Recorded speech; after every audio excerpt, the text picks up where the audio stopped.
जापानका 47वटै गभर्नरहरूले मिलेर केन्द्रीय सरकारलाई एउटा निकै कडा र ऐतिहासिक सन्देश पठाएका छन्। उनीहरूको प्रष्ट भनाइ छ, जापानमा बस्ने विदेशी नागरिकहरूलाई हेर्ने पुरानो दृष्टिकोण अब पूरै परिवर्तन हुनुपर्छ।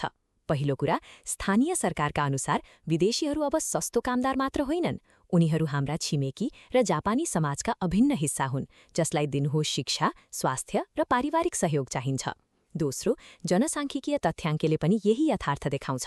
अहिले जापानमा करिब 37,70,000 विदेशी बासिन्दा छन्, तर तीमध्ये जम्मा 23 लाख मात्र आधिकारिक कामदार हुन्। यसको सीधा अर्थ हो, लाखौं विदेशीहरू यहाँ सधैँका लागि परिवारसहित स्थायी रूपमा जरा गाड्दैछन्। अन्त्यमा यी गभर्नरहरूको मुख्य माग छ बहुसांस्कृतिक सहअस्तित्वलाई सुनिश्चित गर्न एउटा नयाँ र विस्तृत राष्ट्रिय कानून तत्काल ल्याइयोस्। साथै स्थानीय स्तरमा जापानी भाषा र स्वास्थ्य सेवाहरू दिन नगरपालिकाहरूलाई केन्द्रीय सरकारले थप आर्थिक सहयोग गरोस्।